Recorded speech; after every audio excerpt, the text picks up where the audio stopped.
जी, अस्सलाम वालेकुम dear students, आपको मेरी आवाज़ आ रही है?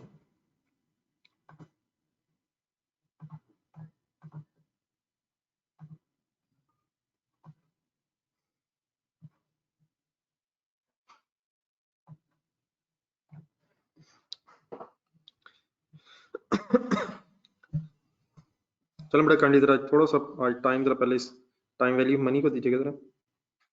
कल तक जो डिस्कशन हुई थी समझ आ गया था जरा?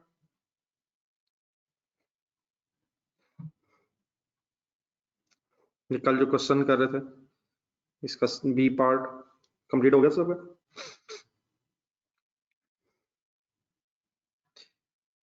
चलें सर, इससे पहले एक पेज आगे जाएं, बाय बैक कंपनी वाला क्वेश्चन करें मेरा।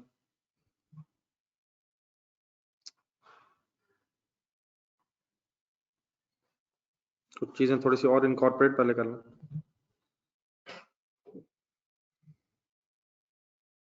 ये क्वेश्चन मिल गया सबको? नेक्स्ट पेज पे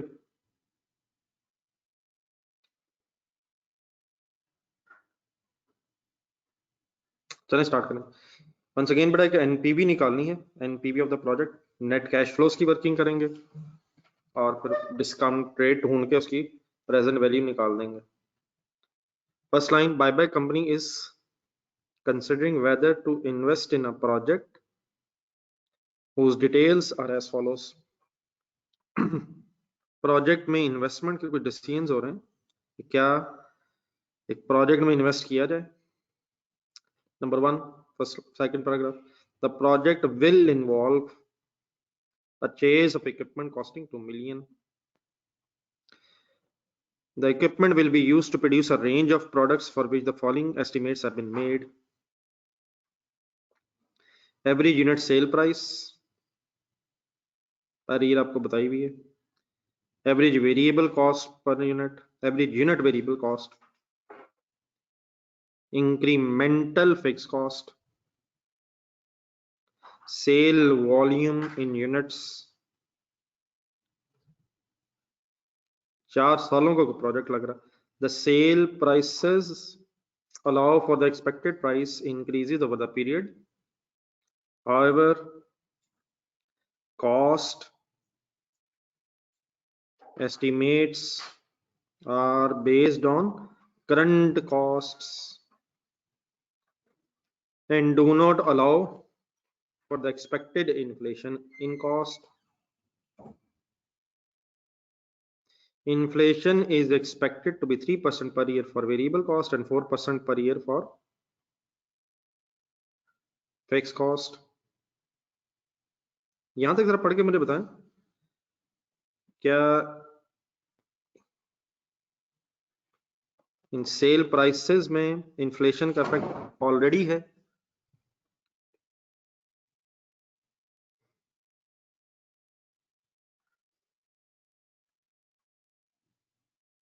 बट हम अभी ये मोहतशिम क्या कर रहे हो यार? Please concentrate my dear. The sale prices allow for the expected price increases. बेटा प्लीज है, सेल प्राइसेस में है। कॉस्ट एस्टिमेट्स जो है ये करंट प्राइस के मुताबिक है। करंट का मतलब ईयर 0, आज करंट। कॉस्ट प्राइसेस में इन्फ्लेशन नहीं है, लेकिन सेल प्राइसेस में please sale prices allow for expected price inflation, however cost estimates are based on current and do not allow for the expected inflation. और फिर इसकी इन्फ्लेशन दी हुई है, वेरिएबल कॉस्ट की इन्फ्लेशन दी हुई है 3% और फिक्स कॉस्ट की 4%। प्लीज ये फिगर्स विद इन्फ्लेशन है, सेल प्राइसेस वाली, और कॉस्ट वाली नहीं है, वो फिर हम कंसिडर करेंगे। और ये सब करंट कॉस्ट का मतलब आज की प्राइसेस के मुताबिक है, तो इसमें फिर इन्फ्लेशन का इफेक्ट लेंगे। कल हमने जब क्वेश्चन किया था उसमें लिखा हुआ था कि ignoring inflation and with inflation, लेकिन अगर बाय डिफॉल्ट हमें क्वेश्चन में ना बताया जाए तो डेफिनेटली रियलिटी ऑफ लाइफ है इसकी इन्फ्लेशन होती है। देयरफॉर हम इन्फ्लेशन इनकॉर्पोरेट करके पहले नेट कैश फ्लोज निकालेंगे और फिर उसकी प्रेजेंट वैल्यू लेंगे। बहरहाल ये वाला पॉइंट यहाँ तक क्लियर है कि सेल प्राइसेस में inflation according to these lines already include है और कॉस्ट एस्टिमेट्स में अभी हमने शामिल करनी है। सब क्लियर है? प्लीज कंसंट्रेशन से पढ़ें सर जी। खास तौर पे जिन हजरात ने बेटा नो कहा था जरा प्लीज फाइनल कर लें। आगे बेटा पढ़े। इंक्रीमेंटल फिक्स कॉस्ट और all cash expenditures, cash outflows हैं ये। इंक्रीमेंटल फिक्स कॉस्ट मतलब इसमें कोई नॉन कैश ट्रांजैक्शन नहीं है। रिमेंबर माय वर्ड्स, हम कैश इनफ्लोज आउटफ्लोज की बात कर रहे हैं, तो नॉन कैश ट्रांजैक्शंस फिर हमारी इस डिस्कशन का पार्ट नहीं है। इंक्रीमेंटल फिक्स कॉस्ट रेलिवेंट भी है और कैश एक्सपेंडिचर होने की वजह से फिर ये हमारे आउटफ्लोज में कंसिडर होगी। फिर टैक्स रेट आगे है। Tax on profits is at the rate of 30% and tax is payable in the same year in which the liability arises। मतलब जिस साल का टैक्स होगा वो उसी साल पे होना है। लेकिन अगर फॉर एग्जांपल वो कहता कि tax on profits at 30% and is payable in the next year in which the liability arises, तो फिर बेटा अक्रूवल बेसिस पे एक्सपेंस डेबिट पेबल क्रेडिट। लेकिन फिर पेबल की अगर पेमेंट नेक्स्ट ईयर होनी है तो गौर से मेरे वर्ड सुनिएगा, अगर ईयर 1 का फिर टैक्स होगा और पेमेंट सेकंड ईयर में होगी तो हम अपनी कैश फ्लोज की वर्किंग में ईयर 1 में वो एक्सपेंस नहीं लिखेंगे, हम ईयर 2 में इसकी पेमेंट लिखेंगे। Remember this working is of cash flows. हाँ, इनकम स्टेटमेंट अगर हम बना रहे हो तो उसमें एक्सपेंस अक्रूवल बेसिस पे है, लेकिन कैश फ्लोज के एंगल से अगर इस साल का एक्सपेंस अगले साल पे होना है तो हम पेमेंट के एंगल से नेक्स्ट ईयर लेंगे। बहरहाल फिलहाल ये इशू नहीं आएगा क्योंकि जिस साल का है उसी साल पे हो रहा है, इट मींस पेबल्स का इशू नहीं है। ईयर 1 का एक्सपेंस अगर ईयर 1 में ही पे होना है तो हम उसकी पेमेंट भी ईयर 1 में ही लेंगे। मैंने बहुत सी बातें की हैं, कुछ समझ आ गई है सबको?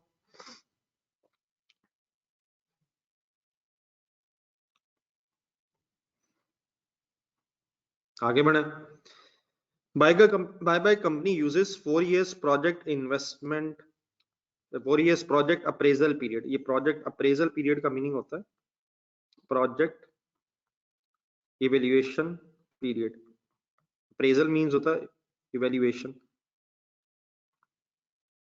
मतलब हमारी कंपनी ने एक अपनी पॉलिसी बनाई हुई है कि हम 4 सालों की वर्किंग करके चेक करते हैं कि प्रोजेक्ट फिजिबल है या नहीं है। बस make it simple. Project appraisal, investment appraisal का मतलब होता है इन्वेस्टमेंट इवेल्युएशन, ये वर्ड भी आएंगे। तो हम अपनी इन्वेस्टमेंट की इवेल्युएशन कर रहे हैं कि क्या इन्वेस्टमेंट की जाए या नहीं ना की जाए। तो ऑब्वियसली ये सारी वर्किंग्स इन्वेस्टमेंट करने से पहले हो रही हैं, तो बाद में फिर फैसले हो रहे हैं कि इन्वेस्टमेंट प्रोजेक्ट लगाए जाएं या ना लगाए जाए। तो project appraisal period simply means project evaluation period, और 4 years वैसे ऊपर से नजर भी आ रहा है। But it is expected that equipment will continue to be operational and in use for several years. अब इक्विपमेंट जो हमने लेना है वो इसके बाद भी यूज तो होता रहेगा, लेकिन हम बस इस इक्विपमेंट को 4 years के एंगल से अपनी प्रोजेक्ट एवेल्युएशन पीरियड में कंसिडर करेंगे। और इसका बहरहाल एक मतलब ये भी बन सकता है कि अगर हमने इसको बेचने का प्लान नहीं बनाया हुआ 4 साल बाद तो फिर शायद इसकी कोई रेजिडुअल वैल्यू ना हो। ये जरा पढ़ लें पैराग्राफ, कोई कंफ्यूजन तो नहीं हो जाएगी इस बात से? बेचने का प्लान नहीं है आफ्टर 4 years, अगर होता तो फॉर एग्जांपल शायद उसकी फिर रेजिडुअल वैल्यू भी इनफ्लो के एंगल से कंसिडर हो जाती। और फाइनली फिर 10% रेट है। Any confusion anywhere in this data? बस तो मेरा ख्याल है कि तकरीबन बात अब समझ आ गई होगी शायद।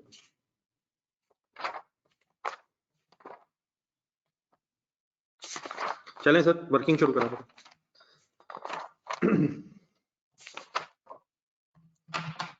हेडिंग बनाए बायबैक कंपनी।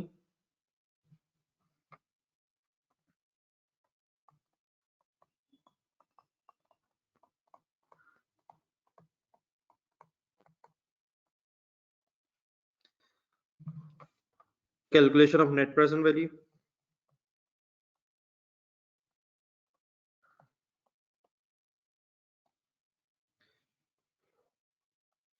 फोर ईयर्स, लेकिन ईयर 0 बेटा ध्यान में रखना, ईयर 0 में कुछ पहले इन्वेस्ट करके शायद फिर 4 सालों का प्रोजेक्ट है। ईयर 0 मींस, अब ये वाली बातें सारी फाइनल रखनी है अपने में। ईयर 0 मींस है आज। ईयर 1 का मतलब है 1 साल बाद, 2 साल बाद, 3 साल बाद, 4 साल बाद। जस्ट एक सेकंड आपका एक छोटा सा यहाँ टेस्ट लेना चाह रहा हूँ कि हम कहाँ इस वक्त अंडरस्टैंडिंग के हवाले से हैं।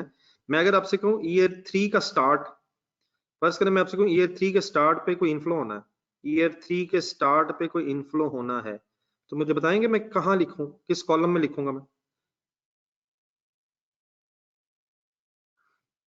ये अतीक साहब बिल्कुल गलत हो गया। ईयर 3 का स्टार्ट माय डियर अतीक मतलब हो जाएगा ईयर 2 का एंड। सुभान अल्लाह मिस्टर आकिब। ईयर 4 सुभान अल्लाह। ईयर 3 का स्टार्ट मींस ईयर 2 का एंड। और सर जी फोर्थ कॉलम में नहीं, थर्ड कॉलम में। ये उसी तरह जिसमें ओपनिंग क्लोजिंग होते हैं जी। ठीक है ठीक है ठीक सर। बहरहाल ये क्लियर है। अगर मैं कहूँ ईयर 1 का एंड, एक और बता दें जल्दी से। ईयर 1 का एंड मैं आपके सामने बोलूं तो what does it means? Year 1 का एंड वो कहाँ लिखूंगा?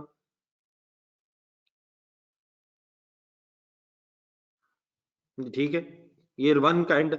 और नहीं मेरे भाई आके वकास ना कर ऐसे यार। नहीं ठीक है वो ईयर 2 का स्टार्ट वो इस तरह देखें। जब मैं कहूंगा ना ईयर 1 का एंड फिर मसला नहीं है। फिर ये ईयर 1 का एंड है, ईयर 2 का एंड है, ईयर 3 का एंड है, ईयर 4 का एंड है, वो इशू नहीं है।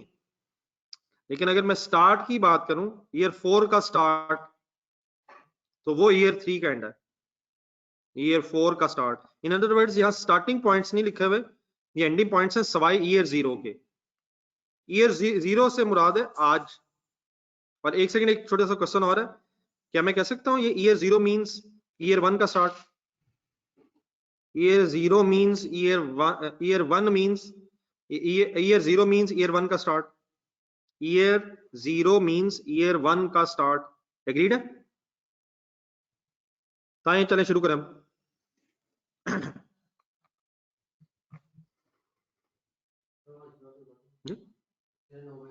अच्छा जी डियर वर्किंग स्टार्ट करें। फिगर्स अब थाउजेंड्स में ट्राई करते हैं यार। फिगर्स काफी सारी बड़ी बड़ी होने लगी। आपने एक एक फिगर प्लीज ढूंढनी। सबसे पहले इक्विपमेंट आना है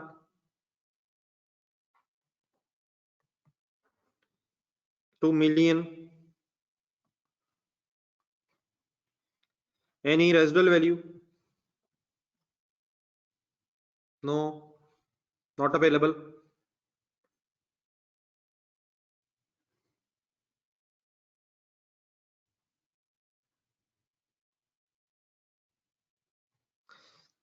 आगे बढ़े। पर यूनिट सेल प्राइस दी हुई है। यकीनन शॉर्टकट्स आर पॉसिबल, लेकिन फिलहाल सिर्फ कॉन्सेप्ट क्लियर कीजिएगा। पर यूनिट सेल प्राइस दी हुई है, नीचे ढूंढिएगा। इन्फ्लेशन का इफेक्ट ऑलरेडी उसमें है, सेल वॉल्यूम भी आ रहा है, तो वर्किंग शुरू कर दें। 65,000 यूनिट्स दी में ईयर 1 में, मल्टीप्लाइड बाय 73.55। फिगर्स लिखना शुरू करें। Round off where ever is necessary. मैं लिख वर्ड सेल रहा हूं, लेकिन डेटर्स ना होने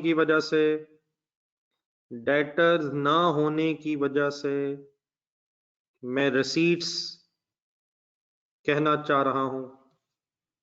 ये वर्ड्स मेरे ध्यान से सुनिएगा, और अगर आप किसी वर्ड से डिसएग्री करते हो तो साथ बताइएगा, और अगर एग्री करते हैं तो बस चलते जाए। राउंड ऑफ कर रहा हूं, where ever is necessary.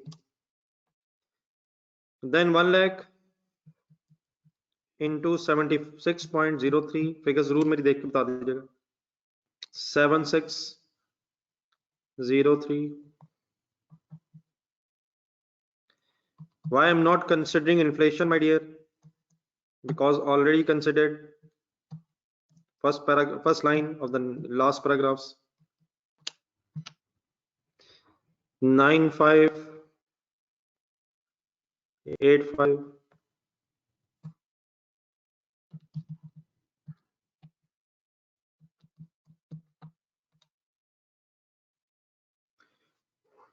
Six five four nine.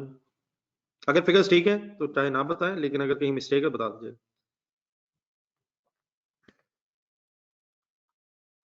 Definitely workings लिखनी तो इंपॉर्टेंट है, लेकिन जहां सिर्फ मल्टीप्लिकेशंस हो रही हैं वैसे टाइम वेस्ट भी नहीं करना चाहिए। वेरिएबल कॉस्ट अगर कहीं आगे पीछे है तो 1 मिनट रुक के सुने, बाकी फिर आप करते रहिएगा।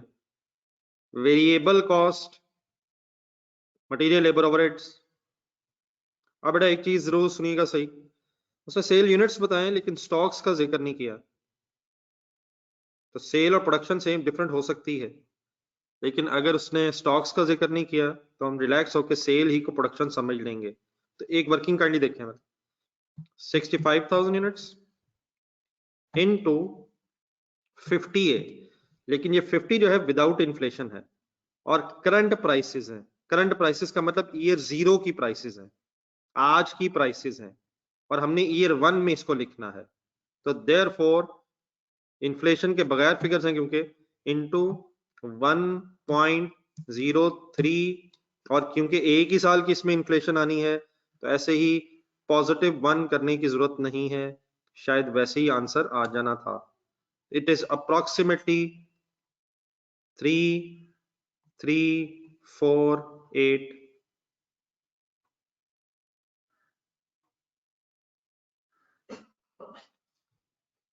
वर्किंग समझ आ गई सर?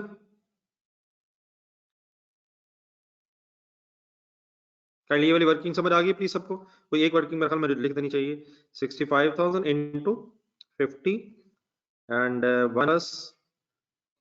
1.03 और +1 है बाकी, लेकिन बहरहाल आप ट्राई करें और कैलकुलेटर पे सॉल्व करके खत्म करें बात। 1 lakh units into 50 into 1.03 inflation rates, +2 inflation include हो रही है इसमें, 5305। एक्सपेंसेस पेबल, क्रेडिटर्स की इंफॉर्मेशन ना होने की वजह से एक्सपेंसेस भी हैं और पेमेंट्स भी हैं। चीजें बड़ी इंटरेस्टिंग हो जानी, कंसंट्रेट करना है अपने। देन उसके बाद 45 हो जाना, ये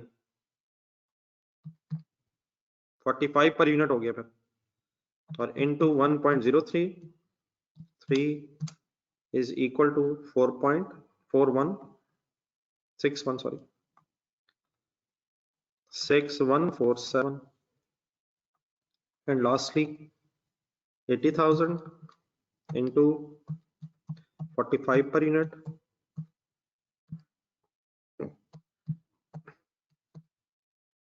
इंटू 1.03 +4 40512।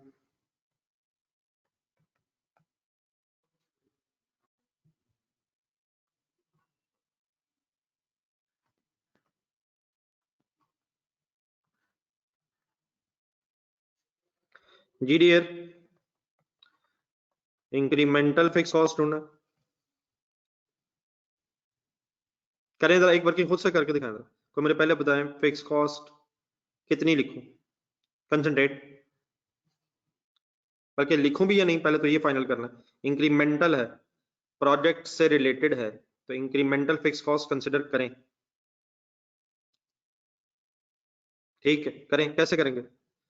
विदाउट इन्फ्लेशन है cost, cost estimates are on current basis. जी ठीक है, हम अभी सही करें। बाकी बताएं काइंडली, बाकी करते रहे आप। अपनी अपनी वर्किंग बताएं जरा मुझे, ईयर वन में फिक्स कॉस्ट क्या लिखूं?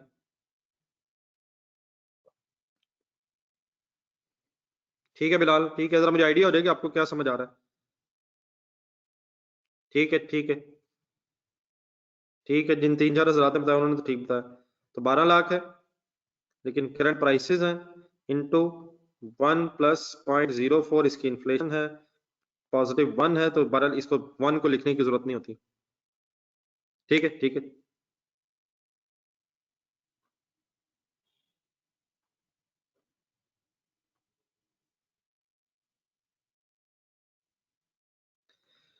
It is equal to 1248। अब करते हैं जरा, मेरा ख्याल है 12 लाख सेम है,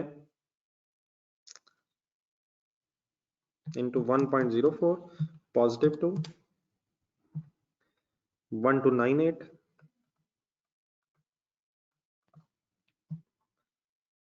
बस बाकी फिगर चाहे ना बताएं, आप लोग वर्किंग फाइनल करें।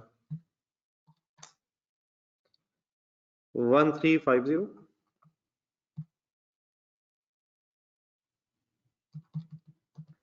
1.044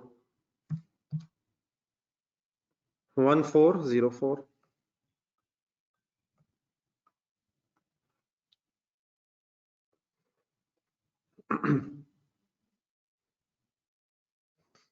जी यहाँ तक इकट्ठे होके काइंडली बताइएगा, फिक्स कॉस्ट लिखने के बाद टैक्स के अलावा कुछ रह तो नहीं गया? टैक्स के अलावा कुछ रह तो नहीं गया?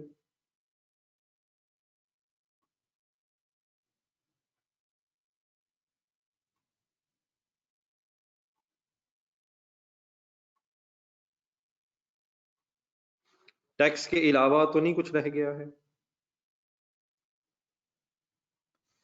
तो यहां तक बेटा फिर लिखें नेट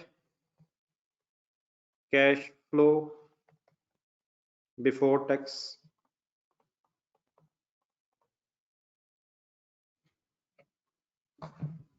जी मोहसिन साहब ठीक कह रहे हैं। तो net cash flow before tax, अगर टैक्स इन्वॉल्व हो जाए तो फिर हम यहाँ एक बिफोर टैक्स वर्ड लगाया करेंगे और ऑब्वियसली फिर पहले आफ्टर टैक्स तक पहुंचेंगे और देन फिर प्रेजेंट वैल्यूज की तरफ जाएंगे। तो सॉल्व कीजिएगा यहाँ तक तरफ 2000 negative 4781 minus 3348 minus 1248 is equal to 185. Then I think 7603 minus 5305 minus 1298 is equal to 1000 तकरीबन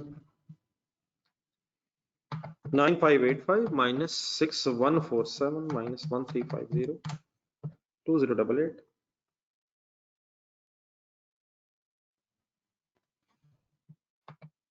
6549 minus 4052 minus 1404 1093 definitely without bracket। पर ये ध्यान रखना है आउटफ्लो ज्यादा भी हो सकते हैं। यहां तक इकट्ठे हो जाए, कोई कंफ्यूजन?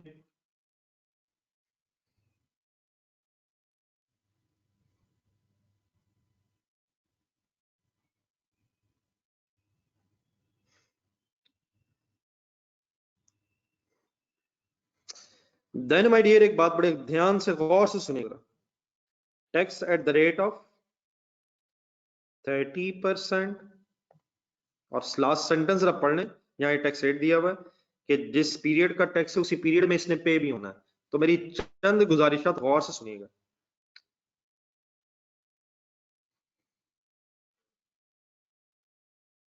अब बेटा ये जो हमने फिगर्स फाइंड आउट किए हैं तो ऑब्वियसली टैक्स जो होता है ये प्रॉफिट्स पे होता है। टैक्स जो होता है ये प्रॉफिट्स पे होता है और ईयर जीरो पे नहीं। ये तो आउटफ्लो ऑफ है, आउटफ्लो ऑफ इक्विपमेंट है, तो इस पे कोई टैक्स नहीं है, सालाना टैक्स होगा। तो first relevant year of tax will be this. पहले तो ये फाइनल करना है क्या आज टैक्स होगा या पहले साल का टैक्स होगा, दूसरे साल का होगा, तीसरे साल का होगा, चौथे साल का होगा। तो टैक्स फॉर द ईयर होते हैं। सही है मेरा वर्ड? नहीं मेरा सही है वर्ड, वर्ड्स मेरे सही है, जिस तरह मैंने वर्ड बोलने हैं ये आपको समझ आ गए। देन माय डियर अब एक और सुने गौर से बात, यकीनन ये हमने अब जो वर्किंग की है ये रिसीट्स और पेमेंट्स की है। मैंने लिखा सेल है, डेटर्स ना होने की वजह से रिसीट्स हैं, तो मैंने रिसीट्स लिखी हैं, ये कैश इनफ्लोज के एंगल से लिखा मैंने लिखा वेरिएबल कॉस्ट जरूर है, लेकिन मेरा लिखने का मतलब ये उसकी पेमेंट है क्योंकि पेबल्स क्रेडिटर्स की इंफॉर्मेशन नहीं है। मैंने लिखा फिक्स कॉस्ट है लेकिन उसके पेबल्स ना होने की वजह से ये फिक्स कॉस्ट की पेमेंट भी है। यकीनन फिर इनको मैंने जब नेट ऑफ किया तो मैंने यहाँ आप गौर से देखें, मैंने नेट प्रॉफिट बिफोर टैक्स नहीं लिखा, मैंने आउटफ्लोज और इनफ्लोज के एंगल से नेट कैश फ्लो लिखा। तो यकीनन ये फिगर नेट कैश इनफ्लो है, ये आउटफ्लो है और ये बाद में भी सारे इनफ्लोज है नेट। लेकिन क्योंकि डेटर्स और क्रेडिटर्स की इंफॉर्मेशन नहीं है तो क्या ये सेल भी है? यस। ये एक्सपेंस भी है? यस, एक्सपेंसेस भी हैं। तो देयरफॉर क्या ये प्रॉफिट भी है? यस। क्या इस केस में डेटर्स क्रेडिटर्स पेबल्स प्रीपेड ना होने की वजह से ये 185 फिलहाल net cash flow before tax भी है और प्रॉफिट बिफोर टैक्स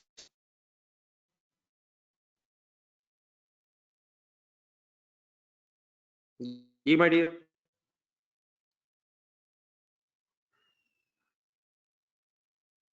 मेरा सेंटेंस ठीक है? एग्री करेंगे आप कि ये net cash flow before tax भी है और नेट प्रॉफिट बिफोर टैक्स भी है। मैं टैक्स निकालने लगा हूं, कंसंट्रेट कीजिएगा। देन एक अगली स्टोरी बीच में जहन में लाएं, अगर ये नेट प्रॉफिट बिफोर टैक्स है तो हमारे पास अगर कोई टैक्स रिलेटेड इंफॉर्मेशन नहीं है, मींस अकाउंटिंग और टैक्स में कोई डिफरेंस की इंफॉर्मेशन सवाल में नहीं है, तो क्या ये net cash flow before tax जो नेट प्रॉफिट बिफोर टैक्स थी की फिगर्स थी, क्या यही टैक्सेबल प्रॉफिट की फिगर्स भी हैं? ऑब्वियसली मेरी इस बात का बेटा यकीनन ये मतलब बनता है कि अगर अक्रूवल बेसिस का इशू हो तो हम वर्किंग्स में जाएंगे, वर्किंग्स में जाके अकाउंटिंग प्रॉफिट और फिर टैक्सेबल प्रॉफिट से रेट लगाएंगे। लेकिन क्योंकि अक्रूवल्स, पेबल्स, रिसीवेबल्स का इशू नहीं है, देयरफॉर यही net cash flow before tax, net profit before tax बनी एज अ फर्स्ट स्टेप पे। और फिर टैक्स रिलेटेड कोई एडजस्टमेंट्स ना होने की वजह से क्वेश्चन में हमें कोई इंफॉर्मेशन होगी तो ऑब्वियसली तभी हम वर्किंग करेंगे सवाल में। देयरफॉर यही नेट प्रॉफिट बिफोर टैक्स ही टैक्सेबल प्रॉफिट है। देयरफॉर मैं ये टैक्स रेट इस 185 को टैक्सेबल प्रॉफिट समझ के लगाने लगा हूं।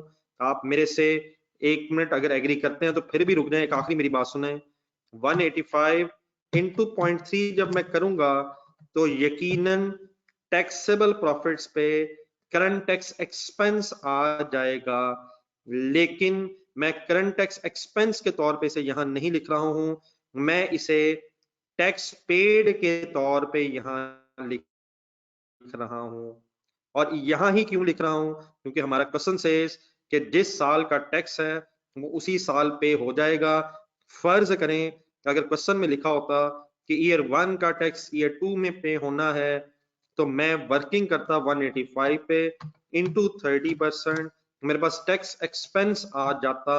लेकिन क्योंकि ये मैं कैश फ्लोज की फाइनली वर्किंग कर रहा हूं तो ये मैं 56 लिखता यहां पे। मेरी बात समझ आई है सबको?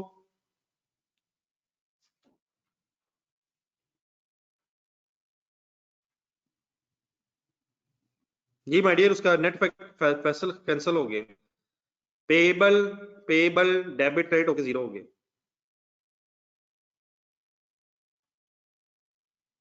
हमजा उसका टैक्स रेट नहीं दिया वो, अब बताइएगा टैक्स डेप्रिसिएशन किस रेट से, टैक्स डेप्रिसिएशन का रेट बता।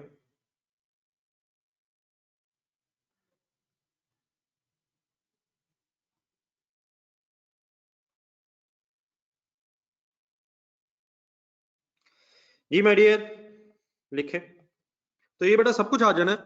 बस आज मैंने थोड़ा सा आपको जरा कॉन्सेप्ट क्लियर कर देने की कोशिश करनी है आपका आज, बाकी ये सब कुछ इंशाल्लाह हमारे डिस्कशंस में आ जाना है जो मैंने आपको आज बताया है। बहरहाल ये बहुत टफ चीजें नहीं है, अगर आपने कंसंट्रेट किया तो इंशाल्लाह आराम से गेम हमारे कंट्रोल में रहेगी। जी 30% मल्टीप्लाई करते हैं।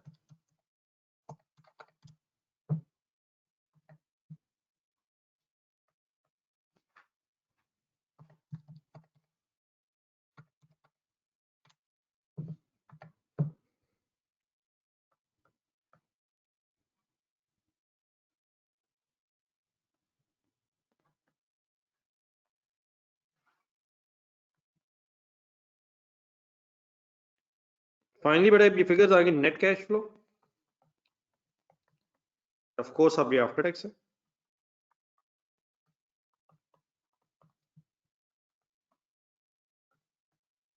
और 185 माइनस करते जाए गाड़ी 129 I think 700 1462 and 765 1093 minus 328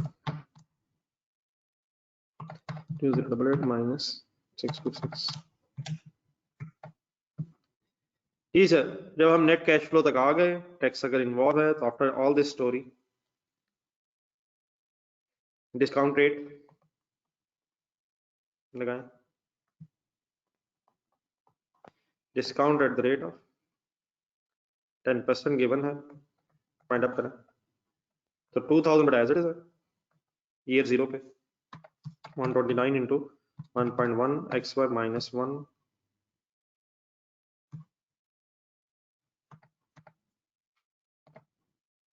present में लगाएंगे तो -1 -2 शुरू हो जाएंगे, तो it is approximately 117 700 into 1.1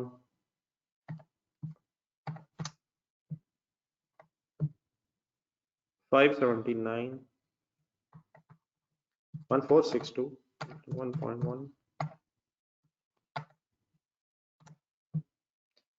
1098 765 into 1.1 minus 4 5 21 finally NPV निकालना है 117 plus 579 plus 1098 plus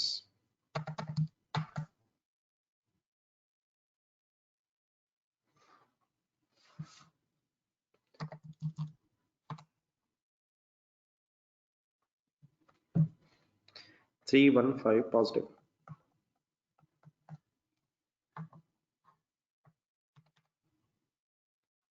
ठीक है, अगर आपने मुझे किसी डिफरेंट तरीके से राउंड ऑफ की होगी कोई एक आध फिगर, तो 315 की जगह 317 देख लें बात। 579 1098 522 51 117 plus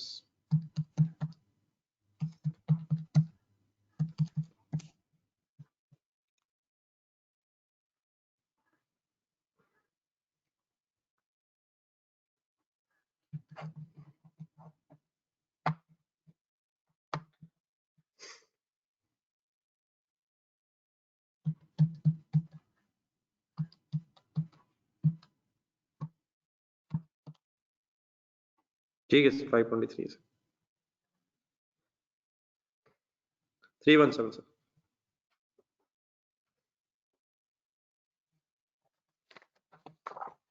चले काइंडली इस बहस को छोड़ें।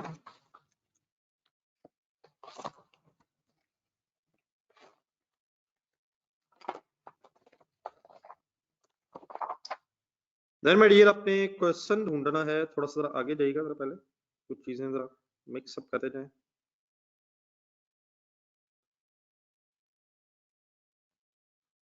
और जरा चैप्टर के अंदर चलिए, वहाँ कुछ एक्स्ट्रा प्रैक्टिस क्वेश्चंस को बीच में जरा जहाँ जहाँ हो सकते हैं शुरू। कोई पेज नंबर बताइएगा जरा ढूंढ के, अगर काइंडली। एक्स्ट्रा क्वेश्चन सोना लिमिटेड के नाम से होगा, स्पीड अप हो जाएगा काइंडली। जी माय डियर, वो कंक्लूजन नहीं मांगी हुई, डेफिनेटली पॉजिटिव एनपीवी है। It means project is generating more than 10% and which means project is acceptable. Page number 136 आके बता रहा है, काइंडली अगर मिल जाए सोना लिमिटेड, एक जरा बीच में आईआरआर अगर मिक्स हो जाए। कहता है सोना limited is considering investment in a joint venture, इसकी रिक्वायरमेंट पड़ेगा। Calculate the projects IRR, revise in mind. Question of NPV और आईआरआर में नेट कैश फ्लो इवन अगर टैक्स इन्वॉल्व है तो आफ्टर टैक्स तक बात सेम है, वही इनफ्लोज है वही आउटफ्लोज है। हाँ, उसके बाद अगर रेट गिवन है तो आप एनपीवी का सवाल कर रहे हैं, और अगर रेट गिवन नहीं है आप फाइंड आउट कर रहे हैं तो वो आईआरआर का सवाल है। तो the question of IRR and NPV is same up to the calculation of net cash flows after tax, अगर टैक्स इन्वॉल्व है तो हमें नेट कैश फ्लोज की तलाश है, फिर उसके बाद आईआरआर की वर्किंग शुरू करेंगे। तो सोना limited is considering investment in a joint venture. The entire cash outlay of the project is 175 million, which would required to be invested by SL immediately. Obviously बड़ा इंग्लिश के वर्ड्स हैं, आपको पता तो है इन चीजों का। Immediately means according to our timeline year 0, अभी। तो 175 मिलियन एक नेगेटिव फिगर होगी अभी ईयर 0 पे। The joint venture partner Chandi Limited would provide all the necessary technical support. तो एक joint venture एक partnership type है सोना लिमिटेड की, और उसमें 175 मिलियन सोना लिमिटेड ने इन्वेस्ट करना है, तो एक पार्टनर है और उसने फिर टेक्निकल सपोर्ट देनी है. The order details of the project are estimated as follows. The other होना चाहिए शायद, ये जरा टाइपिंग ठीक नहीं. The other details of the project are estimated as follows. Number 1, project will extend over a period of 4 years. ठीक है जी. Sales are estimated at 155 million per annum for first 2 years and 65 million per annum during the last 2 years. Cost of sales and operating expenses excluding depreciation, underline करें, would be 50% and 10% of the sale respectively. हमारा शायद issue तब होता cash flows के angle से अगर हम working कर रहे हैं, अगर इंक्लूडिंग लिखा होता. अगर इंक्लूडिंग डेप्रिसिएशन होता तो ऑब्वियसली फिर आपको पता है, प्लीज कैश फ्लोज के वर्किंग के एंगल से depreciation is a non cash transaction which should not be included in outflows. तो अगर एक्सक्लूडिंग है तो हमें शायद यही चाहिए, लेकिन अगर इंक्लूडिंग होता तो फिर हमें इस डेप्रिसिएशन को माइनस करके अपनी वर्किंग करनी पड़ती. ऑफ कोर्स अगर कोई बैड डेट्स होते, अमोर्टाइजेशन होती, सब कुछ non cash transaction cash flows की वर्किंग में नहीं होना चाहिए. फिलहाल अल्हम्दुलिल्लाह कोई इशू नहीं है क्योंकि डेप्रिसिएशन इंक्लूड ही नहीं है. मेरी बात सबको समझ आई है? We are working for cash flows, inflows, outflows, and non-cash transactions should not be considered in this working. Then number 4 beta, CL would be entitled to share equal to 5% of the sales. अब CL कौन है? जो partner है, उसको शायद 5% of cell को commission time देना है, और जो रिमेनिंग पैसे होंगे वो फिर SL के हैं. तो इस this commission will also be an expense of the सोना लिमिटेड, एक आउटफ्लो होगा शायद. At the end of the project, SL would be able to recover 100 million of the invested amount. मेरा ख्याल है गौर से सोचा जाए तो शायद this 100 million is simply residual value. शुरू में 175 मिलियन लगाना है, 4 साल बाद इन्वेस्टेड अमाउंट का 100 मिलियन रिकवर हो जाना, तो एक इनफ्लो तो होगा लेकिन 4 साल बाद. Okay sir?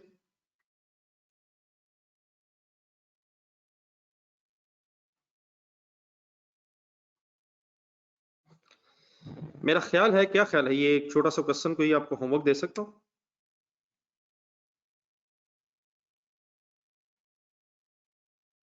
मेरा ख्याल इस पे अगर मैं टाइम वेस्ट ना करूं, फिगर्स नीचे लिखी भी नजर भी आ रही होंगी आपको, तो इतना मुश्किल नहीं, टेक्स्ट भी इन्वॉल्व नहीं.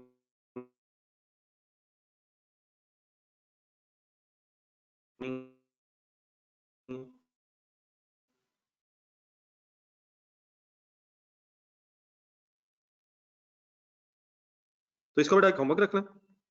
4 साल बाद रिकवरी हो जानी, कैश इनफ्लो है, तो और डिस्कशन स्टार्ट कर लेंगे.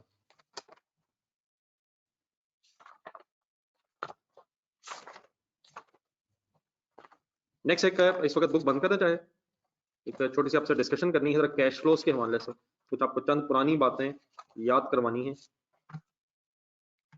तो उसको जरा अपने काइंडली लिख के रजिस्टर पे सॉल्व करना. एक हेडिंग लिखें, डिस्कशन ऑफ वर्किंग कैपिटल.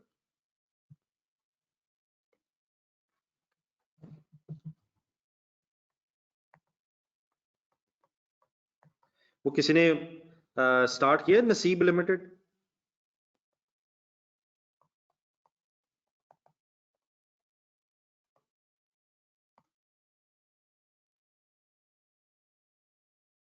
तो सर ये काइंडली इस वीक में हमने कोशिश करनी है कि ये पिछले जितने बैकलॉग्स भी इकट्ठे हुए हैं with time value of money, इसको फाइनल कर दिया जाए ताकि हम रिलैक्स होकर फिर रिमेनिंग जो कुछ चीजें रह गई हैं वो कंप्लीट कर सकें.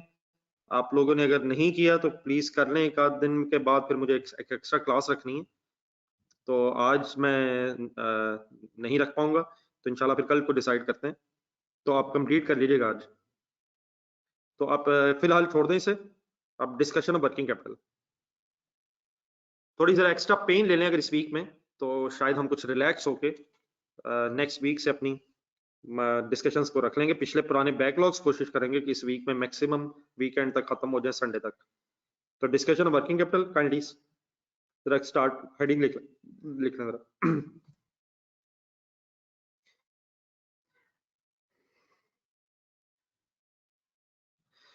बिफोर एनीथिंग सर जी, सबसे पहले जरा एक वर्किंग कैपिटल FR1 जहन में रखे, उसके एक फॉर्मूले की रिवीजन करने जहन में। वर्किंग कैपिटल उस अमाउंट को कहते हैं जो अमाउंट कैलकुलेट होती है difference between current assets minus current liabilities only. एक नेट एसेट्स वर्ड होता है, total assets minus total liabilities, we are not discussing that. Current assets minus current liabilities अगर आपके जहन में आ जाए तो कैश फ्लो में इनडायरेक्ट मेथड से अगर वर्किंग कर रहे हो तो एक वर्किंग कैपिटल एडजस्टमेंट की जाती है। Increase decrease in debtors creditors, कुछ इस तरह की बहस होती है। तो करंट एसेट्स करंट लायबिलिटीज। अब बेटा ठीक है, मैंने बस वैसे आपको याद करवाया। अब ऑब्वियसली बेटा करंट एसेट्स में बहुत कुछ होता है, करंट लायबिलिटीज में भी बहुत कुछ होता है, लेकिन कम से कम 3 चीजें। Number 1 debtor stock cash main, और करंट लायबिलिटीज में को क्रेडिटर्स अक्रूड एक्सपेंसेस में भी बैंक ओवरड्राफ्ट, इस तरह की कुछ चीजें जरा जहन में रख के ये वर्किंग शुरू कीजिएगा। करंट एसेट्स में भी हमने जो बात करनी है उसको समझाने के लिए मैं एक डेटर्स की एग्जांपल से स्टार्ट करता हूं। तो debtor is an example of a current asset. बिल्कुल आसान बात है, लेकिन सही कॉन्सेप्ट क्लियर करना इंपॉर्टेंट है। तो मेरे साथ जरा 4 सालों का एक लेजर बनाया जरा।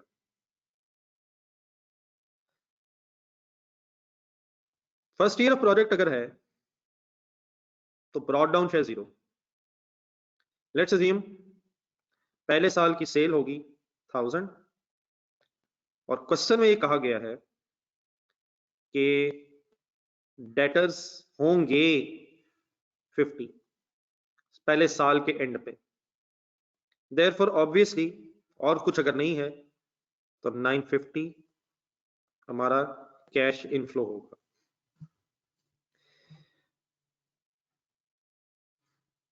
ये 4 साल का लेजर बनाया मेरे साथ। Then my dear brought down 50।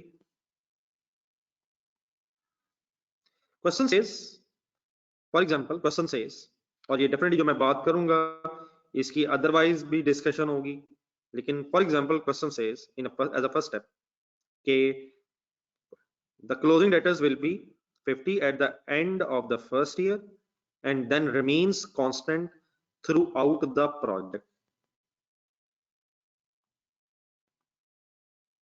तो लेट्स assume सेकेंड ईयर की सेल इज 2000, लेकिन अगर ये डेटर्स कांस्टेंट हो गए तो क्या फिर सेल और रसीद सेम फिगर हो जाएगी?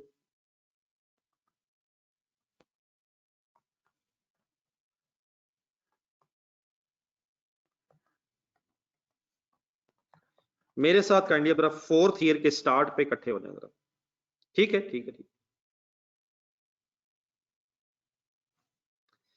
सेकंड थर्ड ईयर में डेटर्स कांस्टेंट होने की वजह से सेल और रसीद सेम हो जाएगी।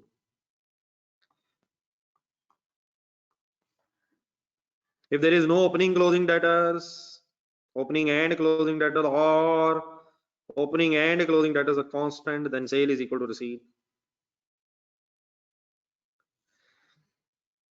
देन बेटा अगर आप कहीं आगे पीछे में तो 1 मिनट रुक के जरा, ये चौथा साल फॉर एग्जांपल प्रोडक्ट 4 साल का है, फोर्थ ईयर की सेल है 1500। अब बेटा फर्स्ट करें, यकीनन क्वेश्चन में लिखा होता है, अभी देखेंगे आपके क्वेश्चन में लिखा होता है working capital is constant, debtors is constant. लेकिन अगर हम 4 साल का अगर प्रोजेक्ट है और 4 साल के एंड में सीडी रख लें तो इसका मतलब फिर ये होगा कि ये जो 50 है ये फिर नेक्स्ट ईयर मिलेगा, और अगर प्रोजेक्ट 4 साल का है तो हमारी सारी रिसीट्स अपनी प्रोजेक्ट की लाइफ में कंसिडर नहीं हो पाएंगी। ये CD फिर नेक्स्ट ईयर BD बनेगा, फिर अगर ये 5वें साल में मिलेगा और प्रोजेक्ट है ही 4 सालों का, तो हमारी सारी रेलिवेंट रिसीट्स प्रोजेक्ट के लाइफ स्पैन में कंसिडर नहीं हो पाएंगी। देयरफॉर अगर क्वेश्चन में ये लिखा भी हो कि डेटर्स आर कांस्टेंट, तो एक बेसिक अजम्पशन ये ली जाती है कि at the end of the relevant period, eight the end of the project life, it is assumed, ये लिखना भी आपने है जो मैं लिख रहा हूं, at the end of the project it is assumed that debtors will be realized, realized का मतलब होता है कैश मिल गया है, settled का मतलब होता है कैश दे दिया है, liabilities के लिए वर्ड होता है। it is assumed that debtors will be realized at end of the project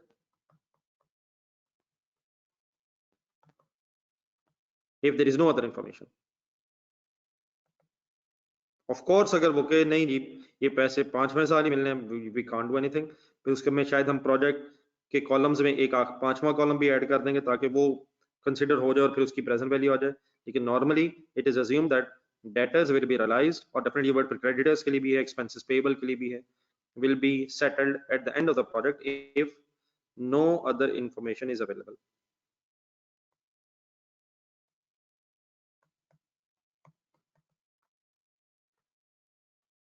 it simply means, मतलब मेरी इस बात का ये बनेगा कि डेटर्स पे 0 है, देयरफॉर कैश फिर सेल के बराबर नहीं होगा।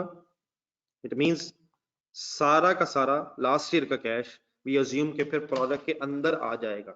नोट कर लें, मेरी अगर कोई बात सही समझ नहीं आई तो मैं एक्सप्लेन करने को तैयार।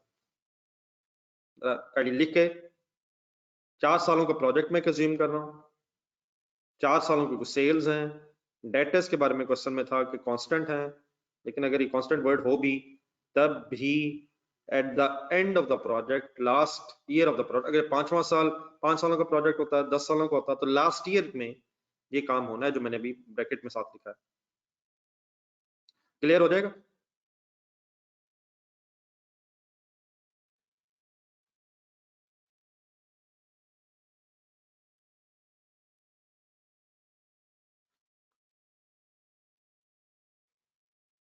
कल जरा मुझे रिस्पॉन्ड कर दीजिएगा कि आपने लिख लिया।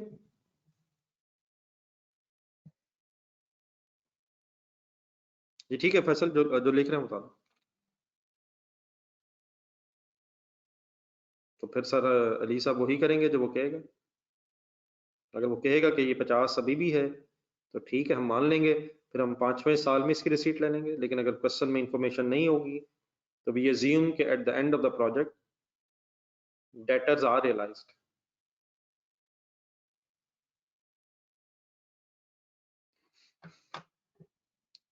जी सर।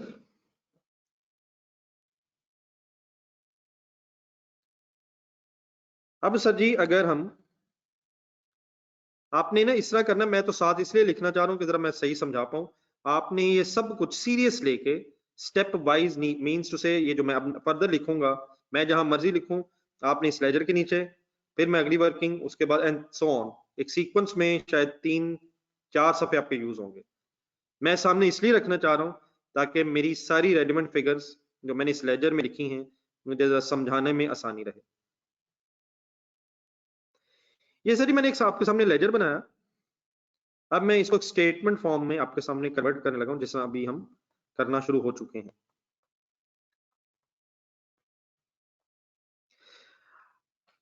अब डेटर्स की फिगर्स होने की वजह से रिसीट्स और सेल्स डिफरेंट हैं।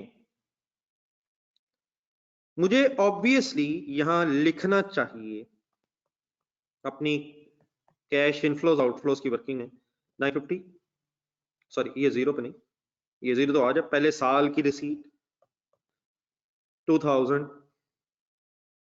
3000 एंड 1550। यस नो में बता दें, एग्रीड? 950, 2000, 3000 एंड 1550।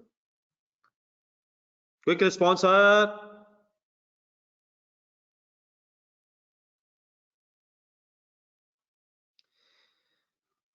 लेकिन बेटा एक तो कैश फ्लो बनाने का डायरेक्ट मेथड होता है, तो ये तो डायरेक्ट मेथड है जो ऑब्वियसली एक्सेप्टेबल तो है, लेकिन जो वर्किंग आपके सामने मैं करूंगा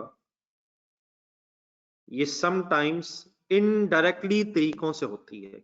मतलब फुल कंसंट्रेट, मैंने लिखी सेल हालांकि मुझे लिखनी चाहिए रिसीट, मैंने लिखी सेल हालांकि मुझे लिखनी चाहिए रिसीट, मैंने लिखी सेल हालांकि मुझे लिखनी चाहिए रिसीट, मैंने लिखी सेल हालांकि मुझे लिखनी चाहिए रिसीट। सॉरी की सेंटेंस को 4 दफा बोला। बताएं क्या मुझे एडजस्टमेंट करनी पड़ेगी? यस। कंसंट्रेट अभी एंड में बताइएगा, बताएं अगर मैंने कह भी दिया तो काइंड 1 मिनट अपने जहन में बता लें, जस्ट 1 मिनट, जस्ट एक, मैं अपनी बात कंप्लीट कर लूं। अब क्योंकि बेटा मैंने लिखी है इनकम और कैश में तो रिसीट आनी चाहिए, तो फिर आपको याद अगर हो तो मुझे डेटर्स के ओपनिंग क्लोजिंग की एडजस्टमेंट करनी होगी। कैसे? वैसे ही जैसे बचपन से कर रहे हैं हम। डेटर्स का ओपनिंग 0 था पहले साल, क्लोजिंग 50 है, क्या डेटर्स में इंक्रीज आ रहा है? यस। क्या डेटर्स को मैं नेगेटिव अगर कर दूं तो मेरी ये सेल 950 रसीद ऑटोमेटिकली कन्वर्ट हो जाएगी? यस। लेकिन माय डियर, क्या ईयर 2 और ईयर 3 में सेल ही रसीट है, कोई एडजस्टमेंट करने की जरूरत तो नहीं है, डेटर्स कांस्टेंट है, no in change, sale is equal to receipt. लेकिन माय डियर बहुत इंपॉर्टेंट एडजस्टमेंट ईयर 4 में आ रही है, क्या डेटर्स का डिक्रीज है? यस। 1500 सेल है, 1550 रिसीट होनी चाहिए, 50 ऐड होगा, डेटर में डिक्रीज है, पॉजिटिव है। What is the only purpose of this negative and positive? To convert the sale into receipt indirectly. तो क्या ये बात ऐसे भी हो सकती है जैसे अभी मैंने की है? ऑब्वियसली मैं अभी एक एक छोटी छोटी एग्जांपल से बात करना चाह रहा हूं, लेकिन ऑब्वियसली क्या हमारे पास रिसीट्स ऑटोमेटिकली, अब मैं सिर्फ दिखाने के लिए ये डेफिनेटली ऑटोमेटिक हो चुका है, लेकिन जस्ट टू मेंशन यू कि क्या ये रिसीट्स 950 और रिसीट अगर बेटा है तो पॉजिटिव फिगर होनी चाहिए, 2000 और 3000 बन जाएगी अगर हम सेल लिख के डेटर्स की एडजस्टमेंट कर दें। Any confusion? नोट करें।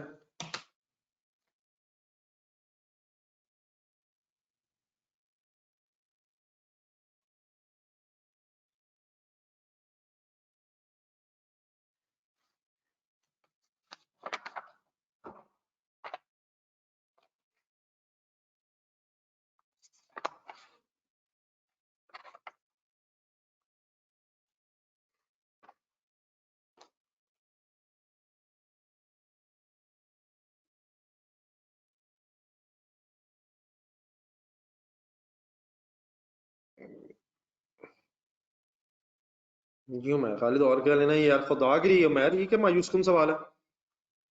क्या ओपनिंग क्लोजिंग का डिफरेंस लेने से सेल रिसीट में कन्वर्ट हो जाएगी?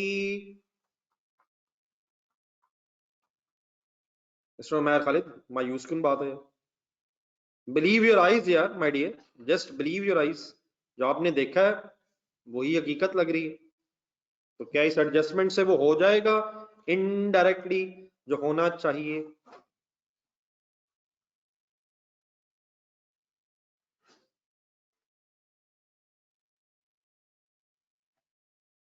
जी Candy, I need your response, जब आप लोग लिख लें मुझे बता दीजिए।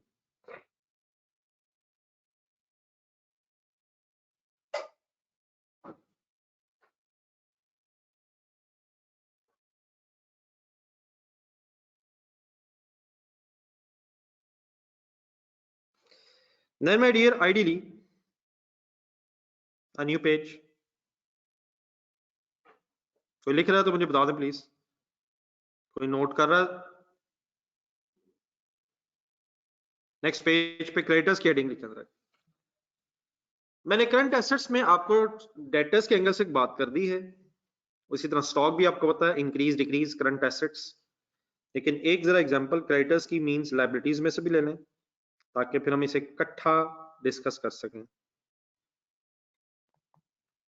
तो सिमिलरली सपोज 4 सालों का प्रोजेक्ट वही प्रोजेक्ट है, फिगर्स में कुछ अज्यूम कर रहा हूं। Let's assume purchase over the first year is 500।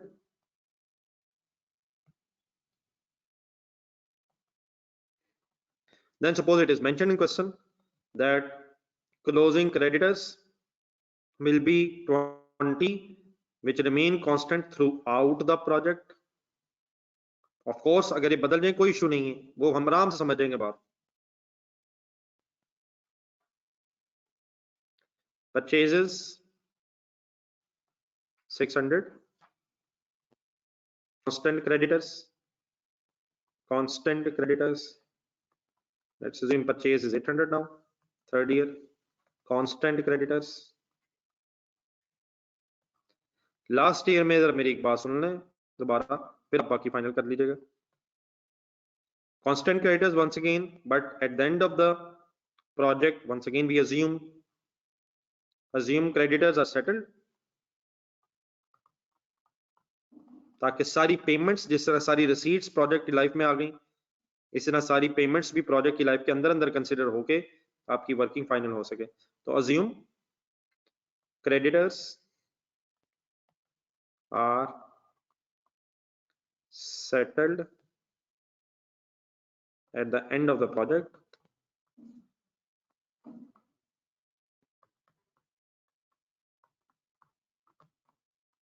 if no other information।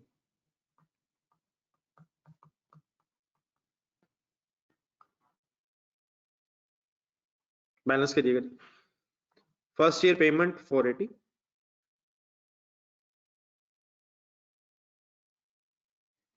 $600,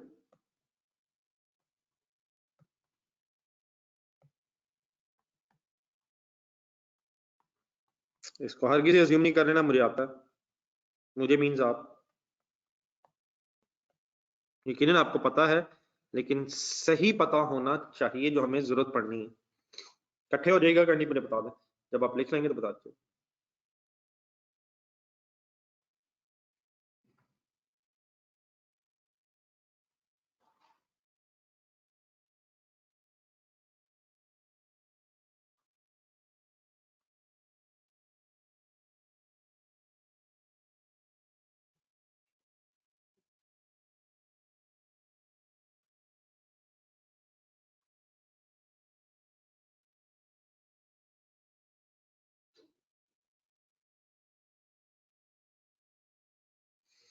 जी बेटा, अगर कोई लिख रहा तो बता दे।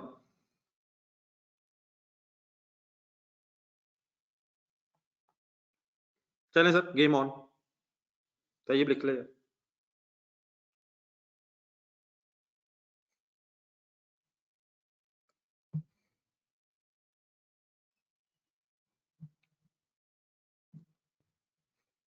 जी dear Tayyab and everybody else, full concentrate now once again।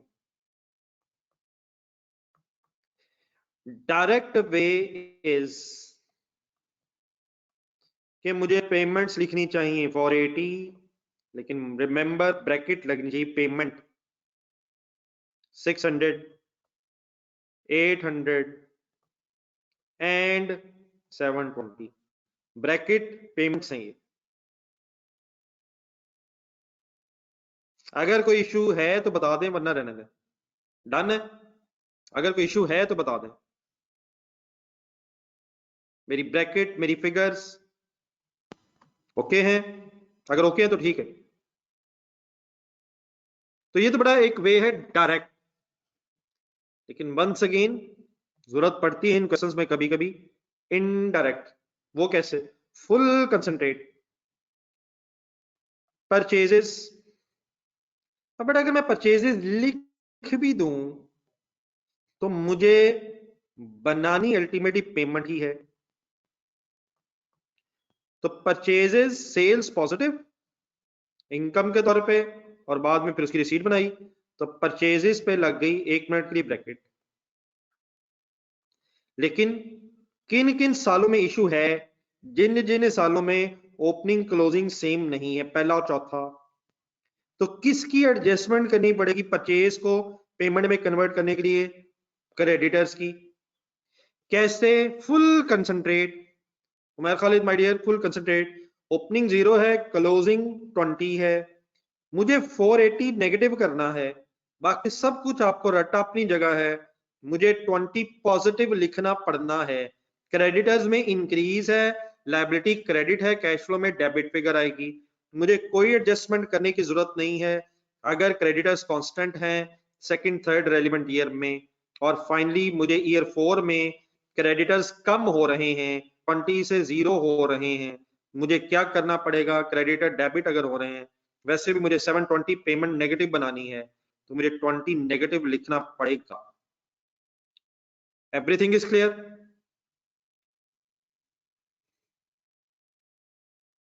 जी मेरे डियर, बता दें, एक दफा रिस्पॉन्ड कर ही दें।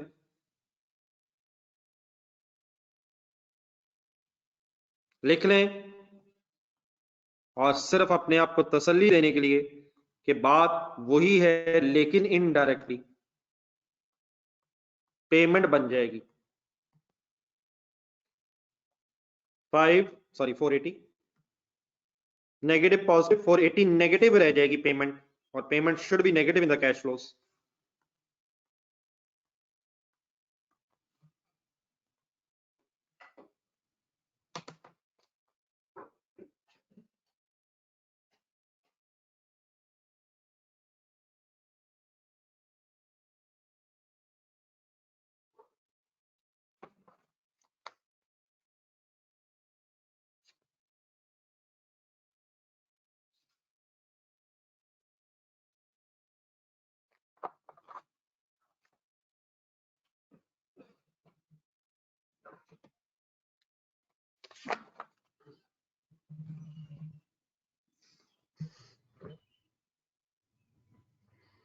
ये वेटिंग फ्रॉम योर साइड, जब आप लिख लेंगे तो मुझे रिस्पॉन्ड कर दीजिएगा। कोई कंफ्यूजन? आपकी इस खामोशी की वजह सिर्फ ये हो सकती है कि आप लोगों को समझ आ गई।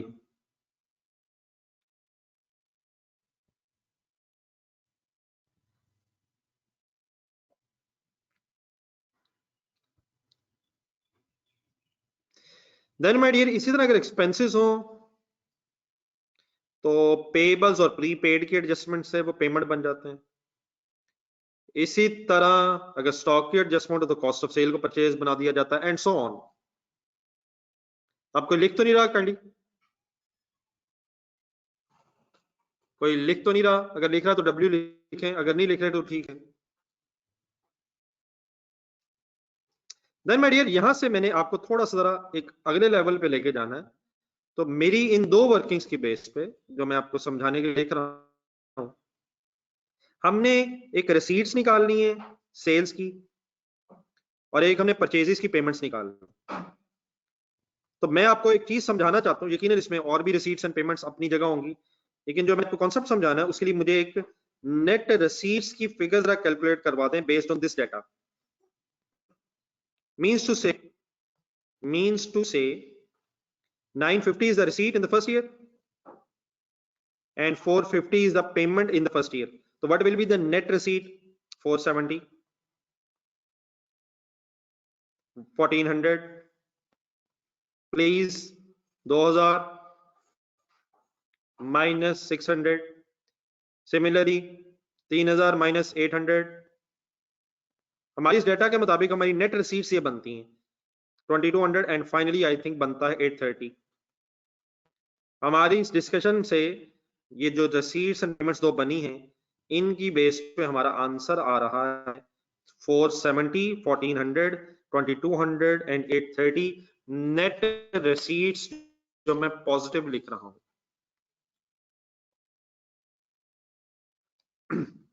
जी डन है सर? या तो इकट्ठे कर लें, सारी चीजें इकट्ठी कर लें, सारी चीजें।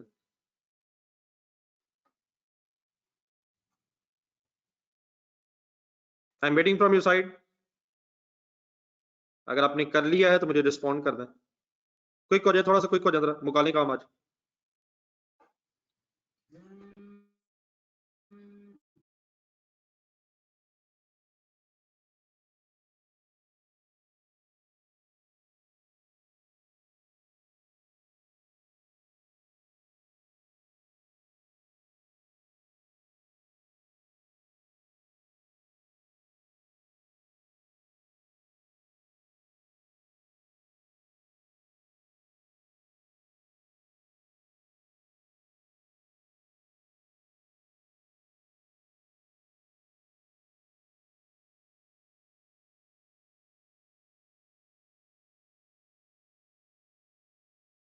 जी माय डियर, एक ये है कि हमें sale, debtors, purchase, creditors, expenses payable, सबकी अलग अलग इंफॉर्मेशन मिल जाए, उसमें तो फिर कोई इशू नहीं रह जाएगा। लेकिन समटाइम्स क्या होता है, डरे बगैर सुन नहीं मेरी बात, और इस स्टोरी को स्क्वीज करने का आपके सामने मकसद ये है कि आप सामने फिगर सारी आ जाए। अब आपने ये जो मैं कुछ लिखूंगा अपने तरतीब से जहां पहुंचे उससे आगे लिखना है। लेकिन लेट मी स्टार्ट, मैं कहना क्या चाह रहा हूं, पहले मुझे एक पैराग्राफ लिखने दीजिएगा। Suppose it is mentioned in question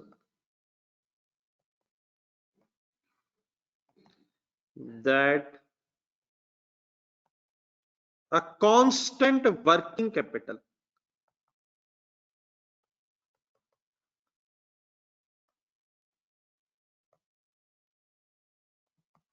is required।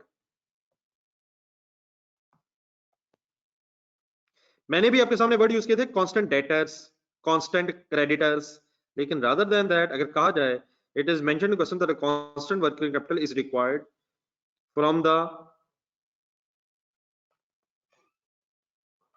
End of first year. होगी हाशिम साहब सर, उनसे क्या अंदर बिस्मिल्लाह।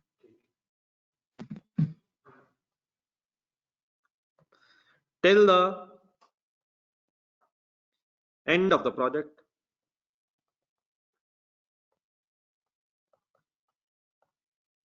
so then just take minute। Working capital का मीनिंग मैंने अभी आपको बताया था,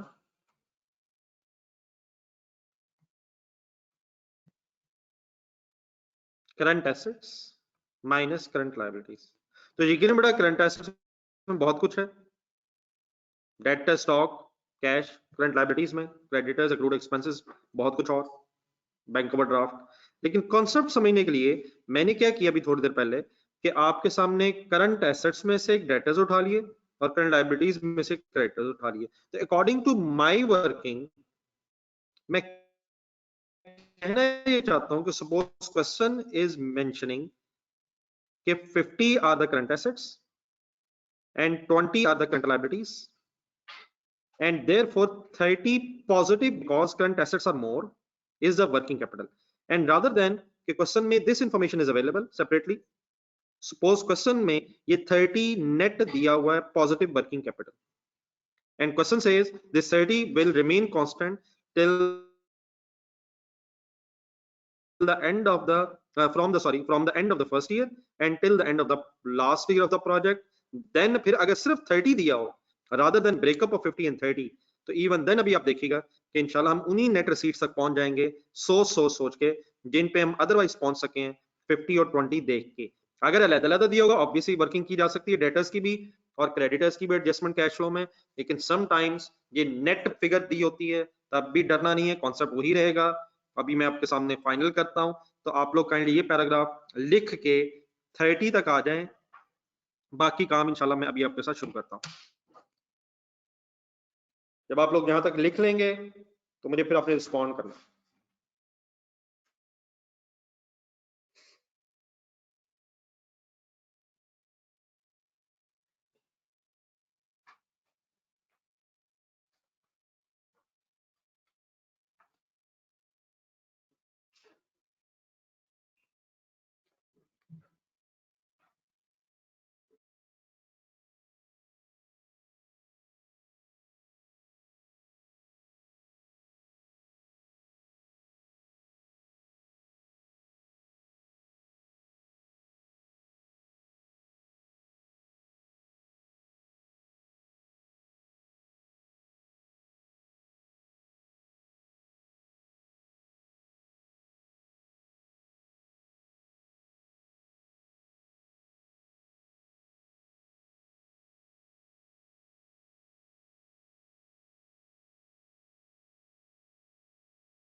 जी डियर, डरे बगैर रिलैक्स रह के, बार बार मैं पता नहीं क्यों वर्ड यूज करता हूं, डरे बगैर, क्योंकि समटाइम्स नई चीजों को सुन के हम कहते हैं पता नहीं क्या खुदा ना खासा हो जाना है। तो यकीनन आप लोग माशाल्लाह तेज हैं, मैं शायद अपने आप के हवाले से कह रहा होता हूँ। तो रिलैक्स होके मेरी एक और बात अब सुने। देखिए बेटा, अगर फर्ज करें, but I am trying to say कि ये डेटर्स और क्रेडिटर्स की फिगर अलहदा अलहदा देने की बजाय, और इवन एक्सपेंसेस पेएबल प्रीपेड की देने की बजाय, अगर हमें वो नेट आंसर बता दे कि what is the amount of the working capital, तो देन हम यही वर्किंग कैसे कर सकते हैं। ये जो मैंने दो सेपरेट वर्किंग्स की हैं, इन्हें मैं कंबाइन करने लगा, और इसको इस तरह से कह रहा हूं, finally combined working. Combined working means आपको पता है रिसीट्स एंड पेमेंट्स, तो एक ही वर्किंग में आके फिर नेट कैश फ्लो निकाल के प्रेजेंट वैल्यू लेनी है या आईआरआर निकालना है। तो finally combined working.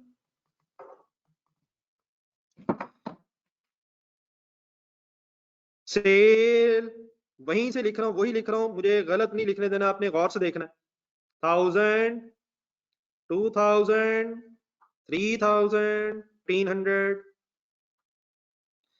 Then debtors. अगर अलहदा होते तो मैं शायद ये कंबाइन ना करता, डेटर्स अलहदा लिख देता 50-50। अब 30 तो मैं पता, हमें नहीं पता बीच में डेटर्स कितने हैं, स्टॉक कितना है, क्रेडिटर्स कितने हैं। एडजस्टमेंट हम कट्टी भी कर सकते हैं। यहां से मैंने सेल उठा ली और नीचे से फिर मैं परचेज उठा लेता हूं, क्योंकि वर्किंग कैपिटल मींस इसमें डेटर्स और क्रेडिटर्स दोनों आ रहे हैं। कैसे लिखूं? 500 negative, 600 negative, 800 negative, 700 negative. Then डरना नहीं है, डेटर क्रेडिटर अगर अलहदा नहीं भी है तो क्या वर्ड यूज कर लेंगे उसकी जगह? Working capital. अब आप कंसंट्रेट फुल कीजिएगा, मेरी बात ध्यान से सुनिएगा। डेटर्स 50 थे, कॉन्सेप्ट समझाने के लिए बता रहा हूं। क्रेडिटर्स 20 थे। हमने कैश फ्लो में कैसे लिखा, अलहदा अलहदा कैसे लिखा? 50 नेगेटिव लिखा, क्रेडिटर्स 20 पॉजिटिव लिखे ईयर 1 में। क्या आपको पता है ये जो पॉजिटिव वर्किंग कैपिटल है, डेटर्स प्लीज ज्यादा है, पॉजिटिव वर्किंग कैपिटल है ये। क्या आप मुझे आप बताएंगे गौर से एक अकाउंटेंट की नजर से देख के, मैं यहां 50 और 20 की जगह 30 पॉजिटिव लिखूंगा या मुझे इसे ब्रैकेट लगानी होगी? पॉजिटिव या नेगेटिव बता दें, प्लस या माइनस। फुल कंसंट्रेट, अपने जहन में एक स्टोरी बनाएं प्लीज। ना उमेर ना कर यार, 50 नेगेटिव है, 20 पॉजिटिव है, प्लीज ये नेट ऑफ होके 30 नेगेटिव रह जाएगा, ये 50 ये 20।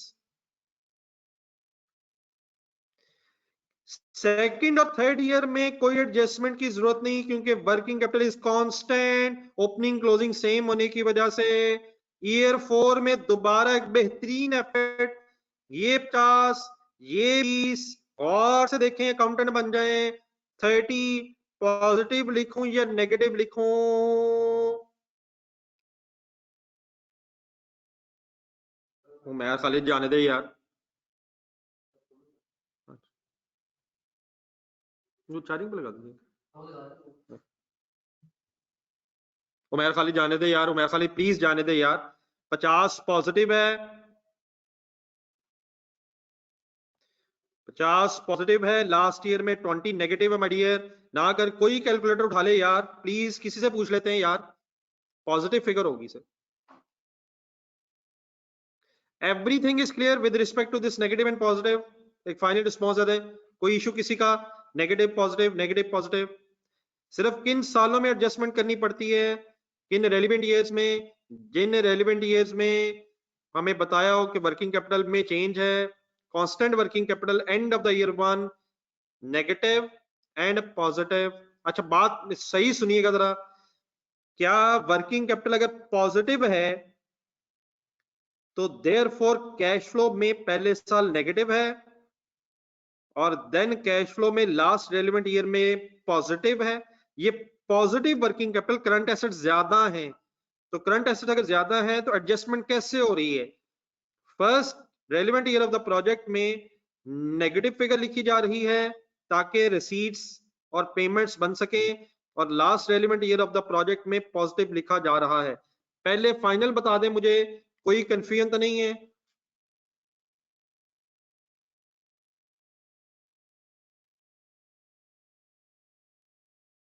अब सिर्फ अपने आप को जरा तसल्ली दे दें यहां तक कि क्या इस एडजस्टमेंट से हमारी नेट रिसीट्स वही बनेंगी जो पहले बनी थी? 1000 माइनस 1500 शुरू सॉल्व करें, minus 500 sorry, and minus 30 470 net receipts.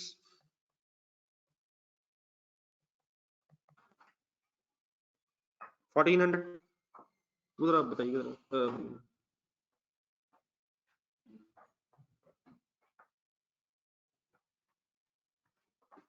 मोहित साहब याद है, बड़ा नोट कीजिएगा। और आई होप कि आप देख लें फिगर्स, अल्हम्दुलिल्लाह figures are reconciling with each other, check कर लें।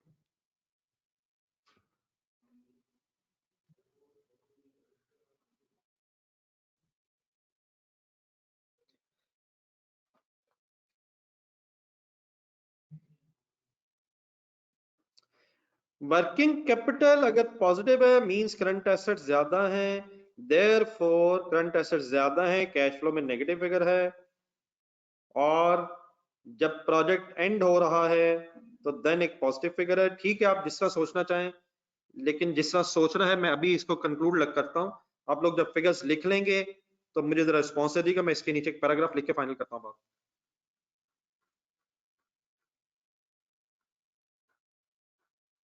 जी तो ये मैं वेट कर रहा हूँ, कर लीजिए जब आप लिख लेंगे।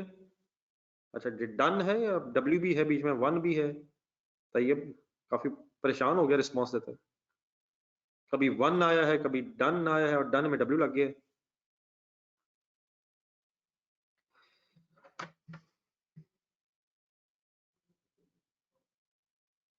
Then my dear, what I am trying to say is, आए इस बात को जरा एक मिनट एक और एंगल से फाइनल करें, बाकी definitely we need practice. If question says that a company, that a project needs a constant working capital,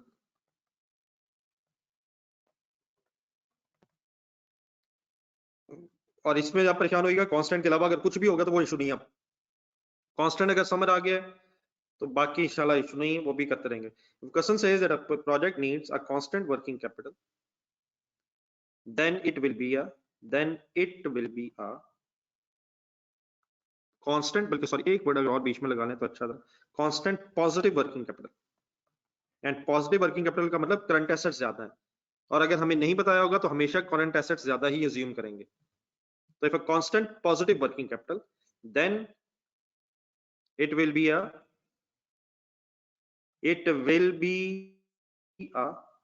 a negative figure in first relevant year of the project, in the first relevant year। अब ये relevant years क्या चीज है, ऐसे परेशान होइएगा, हमारे इस case में ईयर 1 और ईयर 4 है। फर्स्ट ईयर 1 है, लेकिन बाकी ये वर्ड जरा मुनासिब रहेंगे, आगे भी यूज हो जाएंगे। Will be a negative figure in first relevant year and a positive figure in last year of the project, last year of the project. अगर वर्किंग कैपिटल पॉजिटिव है तो पहले एक नेगेटिव फिगर आएगी और देन एक पॉजिटिव फिगर आएगी last year of the project में अगर कांस्टेंट वर्किंग कैपिटल है। हमारे पास 2-3 मिनट है, हम करके बात उठनी है। क्वेश्चन तो आज हम अब नहीं कर सकेंगे इसका, इंशाल्लाह फिर कल क्वेश्चंस की तरफ भी चलेंगे, लेकिन ये बात यहाँ पे भी 2 मिनट है हमारे पास प्लीज, और तो हजम करके उठिएगा, लिखें सब कुछ हजम है। Positive working capital current assets अगर मोर वाली सिचुएशन है तो देन एक negative figure in cash flow and positive figure in last year of the project. ये बातें आपको मैं अदरवाइज अब कैश फ्लो याद करवाना तो चाहता हूं लेकिन आपको पता नहीं सही ज़हन में आएंगे या नहीं। Working capital positive means current assets अगर ज्यादा है, इंक्रीज है, डेबिट है, कैश फ्लो में नेगेटिव फिगर आती है। और at the end of the project क्योंकि हम अज्यूम करते हैं कि cash is received and the payments are made, therefore फिर जब एंड वाला प्रोजेक्ट आया तो डेटर्स कम होने से, क्रेडिटर्स कम होने से, एक डेटर्स नेट कम होने से फिर पॉजिटिव फिगर आ जाएगी। बहरहाल अगर वो याद ना भी आए तो यहां तक ये जो मैं बात कर रहा हूँ with some proofs as well, I hope बात क्लियर हो जाएगी सबको। मुझे एक फाइनल यहाँ तक रिस्पॉन्स दे दें।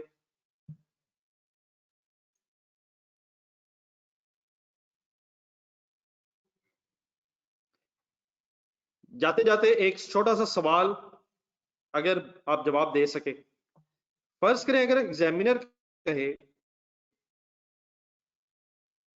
कि नेगेटिव वर्किंग कैपिटल है, पॉजिटिव की जगह नेगेटिव वर्किंग कैपिटल है, नेगेटिव 13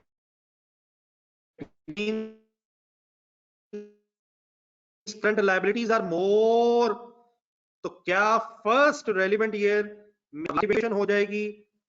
यस नो में जवाब दे दें, अगर कोई गलत भी होगा तो कल यहीं से दोबारा शुरू करेंगे। अगर नेगेटिव वर्किंग कैपिटल हो जाए तो फर्स्ट रेलिवेंट ईयर में पॉजिटिव और लास्ट रेलिवेंट ईयर में नेगेटिव फिगर हो जाएगी। नहीं, मैंने बात पूछ ली है, आपने सिर्फ यस नो में आंसर देना।